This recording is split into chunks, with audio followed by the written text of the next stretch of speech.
We done made it. We back in action after 3 weeks. Yep. Yeah, it's been a long 3 weeks, but a lot of stuff has happened. A lot of stuff to talk about. Just to recap, we're not going to go too much into it because everything's already been said about 287. But Yeah, shit, Izzy and Alex Pereira, Jesus, fucking Christ, man. bro. So I Oh, mean, is it? I mean, I think for me personally, at least, top 10 knockouts of all time, at least. oh yeah. With all the circumstances behind it, it has to be. Like, granted, yeah, Alex Pereira was 3-0 going into his, but is the get back? This is like the get back of all get backs, Of bro. all the get backs, because he got the last Like, one. bro, he was playing possum the entire fucking time. And then after that, literally unleashed 3 fucking arrows into him. And the Like scream one to too. represent East Lost. Oh my god. Shit. That was Dog, cold. you know what? I feel like that's the first time I ever heard somebody say that. And I that's very symbolic, but I know he ain't do that on purpose. No, he probably didn't. But All on right. to the next card. We Very actually next week. attended this card. Yeah, consider we live in the Kansas City area. Shit. It was so much fun going to Holloway versus Allen. Great fight. Crowd, the only thing that bothered me was the goddamn crowd, man. The crowd They was pretty booed. bad.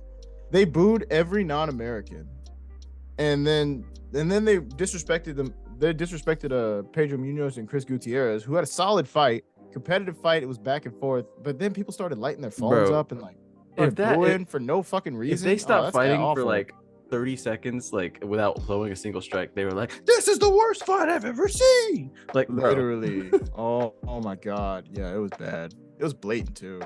Oh yeah, one more highlight on this card because I don't want to spend too long on Kansas City, but Yeah. Edson Barboza turned back the clock. Did what he Oh needed to do. man. And a lot of people, and he was the underdog for this fight because people thought Edson Barboza was gonna be old and washed. That's signature Listen, Barboza, man. I thought so too. I'm telling you right now, from here on out, give Edson Barboza the fun fights. If you give him fun fights like against like other strikers, you're gonna get more results like that. He's a walking highlight reel for a This reason. is true. Iwan Kitalaba got a crazy finish on Tanner Bozer. Literally punched him in the face like 17 times in a row. Yeah, well, that fight was like 50 seconds. That was wild. Jeez. You know what else was a very quick fight? Last weekend's fight. Sergey Pavlovich. Does he have a nickname? I don't. I feel like he don't. Does he? I mean, he'll probably get one over time. He's Russian, and I don't know if he's from Moscow, but this nigga should be the Moscow Mule. The Moscow Mule. Yeah, where's he from? I'm looking it up right now. Somewhere in Russia. Yeah, Orlovsky Rostov Oblast, Russia. I don't even know if I said that Nigga, right. bless you. But yeah, this guy Pavlovich, he's a problem. 6 in first round knockouts, and he's 1 away from the UFC record. Who holds it? Chuck Liddell, who has 7. Absolutely ridiculous, bro. Absolutely ridiculous power in his hands. This dude's a big, strong, young, fast dude that has a good chance of giving John Jones a run for his money. He has an 84-inch the which is comparable to the champ. It's essentially John the Jones. same. I mean, just half an inch shorter. This guy is going to be a problem, and and John Jones is going to have to see this man in the octagon soon. Oh my goodness. But I don't know if is it going to be his next fight, or is it going to be one more fight? Then he's going to get paired up with Jones because Sergey has said it. Does John retire? Or does John retire beforehand? Who knows? It's a whole saga in the heavyweight division. In the 84-inch reach, the speed, everything that just adds up to it and just makes this Russian monster, bro. This is different. This guy, the man's this scary. guy's gonna, yeah. If he does that to John Jones, or if John Jones, I don't know if John Jones is gonna see him. Hey, listen, if I was John Jones, I'm beating Steve and riding off into the sunset, bro. Like, I think Sergey is going to be a champion one day. He will be. I did too. That belt is going to be around his waist. But anyway, he got not. We should jump to 288. First fight on the main card, UFC 288. This motherfucker Gracie don't even got a picture, bro. He really don't. Damn, that's disrespectful as hell, ESPN. Y'all could have found something. Like, I know this man took some photo somewhere. Y'all could have put that there. He's fought with the UFC on multiple occasions. Maybe it's because he hasn't fought since the Venom deal, and they don't want to put this nigga in Reebok shorts on here. Wow. I don't know if you remember, but I can't remember the last person Gracie fought. But that was his only loss. Oh, it was Cub Swanson, I think. Oh, he lost to Cub Swanson like in recent years. That's his only loss, I think. Oh, damn. Well, because okay, so I'm only saying that because he hasn't fought since then, and this was a fucking minute ago. I do know about Jourdain though.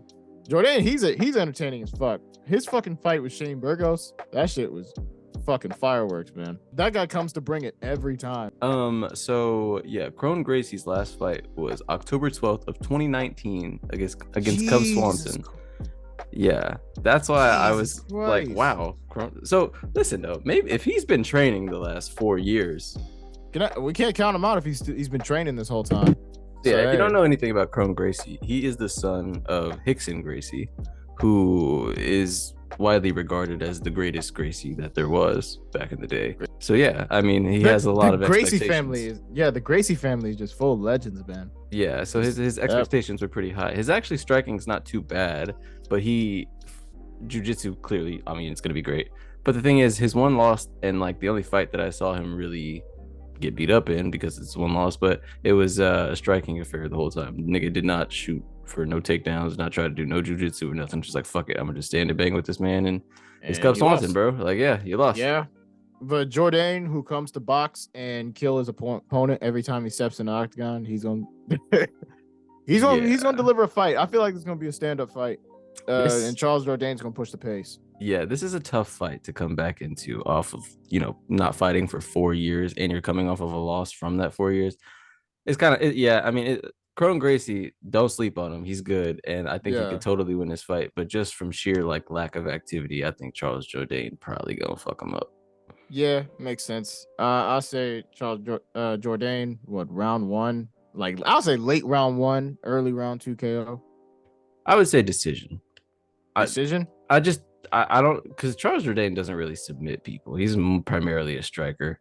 Yeah. And Kron Gracie, as much as he was getting beat up in that fight with Cub Swanson, I don't think he was like rocked one time. So I think his chin is like just stupid. Bryce Mitchell, everybody's favorite hick.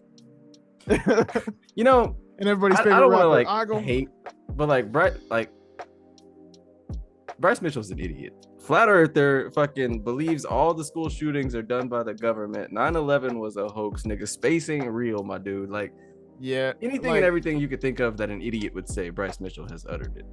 Andrade, and I'm not even gonna try this one. Jan, Bruce Buffer is in for it, man. It's a long night, man. He's gonna be like, all right, and the blue corner fighter. Andrade, you know what she does. Yeah, she slams people. She's incredibly strong. Oh, she comes back down. This is strawweight. Yeah. What was her last fight? Didn't she bully the shit out of Lauren Murphy for like, oh my god, it was bad. No, well, I think no, it was Aaron Blanchfield. Oh, the Blanchfield finish. Oh, yep. Yeah, I know those are her last couple fights. She lost to Blanchfield. Lost to Blanchfield. I think maybe that's why she's moving down, because she lost at flyweight. Yeah, Andrade, she's already one of the greatest women's fighters of all time already. Like, she's been champion. She's had hella finishes, whether it be submission finishes, slamming people on their head, knocking bitches out into the shadow realm. Like, she could do it. She could do it all. I think she can do it again here. Yeah, I would agree. I mean, Xiaonan is all right, I guess. I mean, but I don't even know what her biggest win is. Like, I think she might have beat Mackenzie Dern. Oh yeah, that was the fight where Mark Zuckerberg was in the crowd? Yeah. I remember that one. Oh yeah. Was that a main event? God, that was a main event. These Apex cards are just dog shit sometimes. Like, oh man, that one was rough. Now here we are, right back to Gilbert Burns again. Remember the name Belal Muhammad, Gilbert Durinho Burns. They have very similar records. Durinho closes out as a favorite too. That's interesting. Doreen Fro. Yeah, I'm genuinely convinced that the UFC just does not like Belal Muhammad, because this guy is a good fighter. He's solid everywhere. He's just not. Granted, he's not the most exciting guy, but he gets it done. Like, he does. He wins. He's been winning. He's on like a 10-fight win streak. Yeah, 10-fight win streak. He definitely just been deserving of a title shot for the longest time now, but they keep fucking ducking him. I understand why he's angry. Shit, if I was working my ass off and I was getting shit done and making progress, and I'm still not reaping the rewards for my progress, I'll be fucking pissed. But anyway, These niggas right here though, some gangster ass niggas for accepting this fight on Oh like yeah, 2 weeks, 3 weeks notice, maybe. Like, especially Gilbert Burns, who literally just fought on the pay-per-view before this one. and he's Like, going into a 5-round fight like 3 weeks later. What a dog, yes, bro. Wow. a rare 5 round co-main event, not for a title. I personally, I think all co-main events should be 5 round on at least on pay-per-view cards. Like whether it's for a title or not, if it's the co-main, like because Yeah. imagine Justin Gaethje versus fucking Michael Chandler, 5 rounds, bro. Or Justin Gaethje, Bro, Rafael Fiziev, 5 rounds, dude. Like that would have been a a banger. lot, Piotr Jan and Sean O'Malley, five 5 rounds. rounds of that. Oh yeah, those all A probably lot would of have ended in things. finishes. Yeah, it would have been so much better. So I mean, why not? You know, if the fights are big enough to be a main event, whether it be a pay-per-view or a fight night, 5 rounds always. Who do you think wins this fight? If they stay on the feet, Burns could probably knock him out. Bilal's been getting better though. I think Bilal is like super well-rounded. Like he's not like amazing anywhere. No, but he's solid. Pretty good everywhere. Yeah, They're about the same size too. It's an interesting fight. I'm not really sure who But- I would favor, but I think it's gonna be close. But if I had to give it to somebody, I think I'll give it to Burns, considering that Burns is also a well-rounded fighter. He's good on the feet. He's not as good of a striker as Bilal, like you said, but he has the knockout power, and he's got the jiu-jitsu to go along with it. So like his well-roundedness might like overtake Bilal's well-roundedness. This is honestly this should be a pick'em fight. yeah, it it's could go hard to either say. way. I guess It's if you, real if hard. you pick Burns, I'll pick Bilal just for devil's advocate. Okay, sure. Just to see. I mean, because it could go. I think it's either way. Because yeah, like although I'm choosing Burns, I'm not leaning towards him all the way because Bilal definitely has a shot in this fight. Regardless of the victor, I think this is going to be one of the better fights of the night because Gilbert Burns forces people into having banger fights. He puts himself into the fire like all the time. Like he's gonna make you scrap. And on to our main event, Aljamain Funk Master Sterling, human versus backpack. Henry Cejudo, Triple C, the king of cringe himself. How the fuck are they both a favorite, but Henry's more of a favorite? What? Yeah, I don't. What the fuck? Look, man, that's Henry motherfucking Cejudo. That guy's the king of cringe, but this guy is probably one of the greatest mixed martial artists of all time. Him and Colby Covington, I feel like have the same effect, and it's like they make you forget that they're good at fighting because of the shit that they say. Yeah, everything that Henry Cejudo said. Like he knows what he's talking about. He's smart. He's got great fight IQ, and he's well. Like he know. It's like, but it's just like the way he says the shit. It's just like, dude. Yeah, you just like it's so rehearsed. It's like, Oh my god. But it's honestly not so bad now these days. Like No. he seems a bit more serious. Like It's not. Aljamain It's not nearly Sterling as bad. honestly is just as cringe, if not more He's cringe kind of cringe too. than Henry Cejudo. But he's not even Yeah. trying to be cringe. That's the problem. The human backpack, it's a rap. It's not for me. Come on, man. It's not Look, for me. Although you got to give Alsho his credit too. That man made it all the way to the championship without getting a knockdown. That's insane. And won the championship by taking a knee. Shit. That's At least, crazy. at least he beat him in the rematch. He He proved did. that like he's actually legit. Like, He did. So I think there should be a third fight. Why not? But you know, whatever.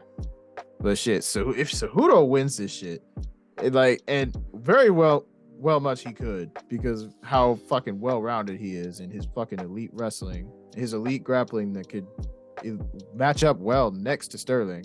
Because I feel like Sterling's been fucking backpacking a lot of the dudes that he's been going up against. That's just his thing. But now he's finally up against a guy that can backpack just as well as he can backpack. Shit. Yeah, I mean Henry Cejudo's right. Like you're not gonna wrestle fuck Henry Cejudo. Yeah, I mean, there's no you're just way. not. And Cejudo's striking. That guy's is, He's an Olympian. He's a Cejudo's gold striking, medalist. I think, too, is a lot better than Aljo's is. The only thing Aljo does is like he does wild shit sometimes. Like he'll take a chance and just throw a flying knee out of nowhere or something. But Yeah. again, like you said, he has no knockdowns. I mean, No, 0 knockdowns. so Henry's striking is much better. He has the power. He has probably the speed for sure. He's got the wrestling. I don't think Aljo wins this fight. I don't think so. And I think regardless of who wins, though, the winner is going to fight Sean O'Malley. Sean O'Malley's just been Ma- sitting, waiting for his title Sha- shot. yeah, Sean's been sitting there too. Yeah, and then after that, and again, it depends on how this fight goes down, but I think Henry wins this. Henry beats Sean O'Malley. Henry then moves And up, fights Volk. Henry loses that fight. Anyone who fights Volk is losing. I'm just saying. Like, no, I don't see anybody fighting fucking Volk.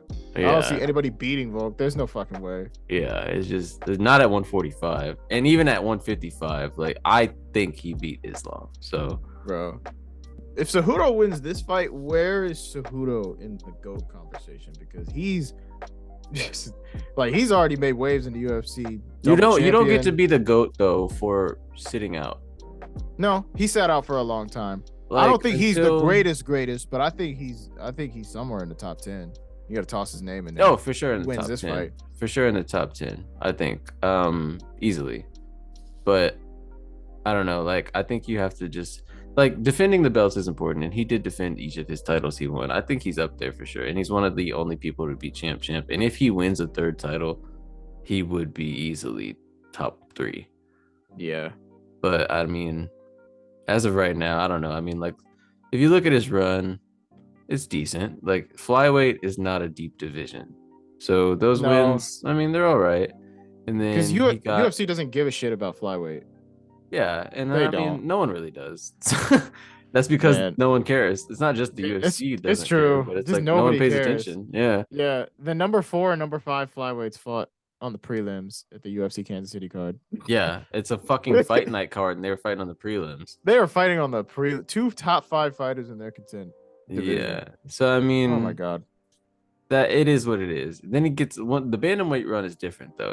Like, he got to Demetrius Johnson, lost. Right, works his way back up. His only other loss was to Joseph Benavidez. It was a close fight, whatever. But then he goes on this, changes his style. He starts finishing people, has like a karate stance, changes it up, fights Mighty Mouse. Very close fight, could go either way. So I mean, not the most impressive thing, but it's DJ. You know what I'm saying? So that you can go toe to toe with the fucking GOAT, like the literal greatest flyweight like ever. It's not even like, I don't even think it's close. Not even, no, yeah, it's not. Then fucking beats Demetrius Johnson, whatever, and then TJ Dillashaw moves down, knocks him out. Whether it's a withered TJ Dillashaw though, so it's like, eh. Damn. Then the fight against Marlon Moraes destroys him. Fucking fight against Dominic Cruz destroys him. I mean, those are pretty fucking great. I feel like there was one more in there, maybe. I'm not sure. Those are good fights. Don't get me wrong. Not enough though. He needs more. I mean, look at his record. He's only 16-2, and a lot of those were those flyweight fights. Yeah, that's fair. If he takes this against Sterling, that will cement his legacy a lot further.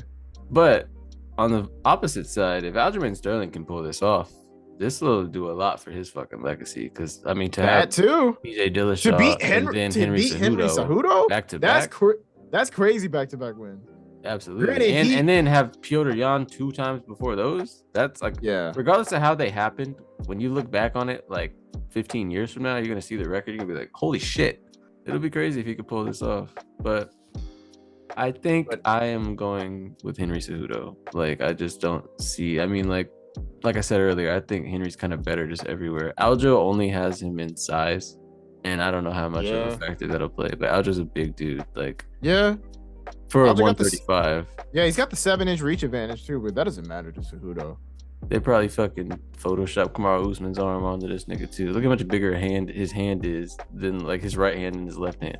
What the fuck? Oh my god, ESPN, do better. Everyone has Kamaru Usman's arm. But I think I'm gonna agree with you on the result. I think Henry Cejudo takes this because all as good of a fighter as Sterling is, I think Henry Cejudo is better everywhere. Like you said, like I don't see an avenue of victory for him. And Cejudo cements his legacy and moves forward. I agree. If you guys enjoyed this recap, make sure to leave a like for us down below. Leave some comments down below. To, let us know if you want to see us like make some like tier lists or do some other types of videos of the sort. And make sure to ultimately subscribe to the channel if you haven't. Championship rounds. We're gonna try to do this a little bit more consistently because we actually have a base of a lot of things to talk about. It's gonna be fun. Expect to see a lot more videos throughout the summer, and it's gonna be great. Thanks guys for watching. If you got this far.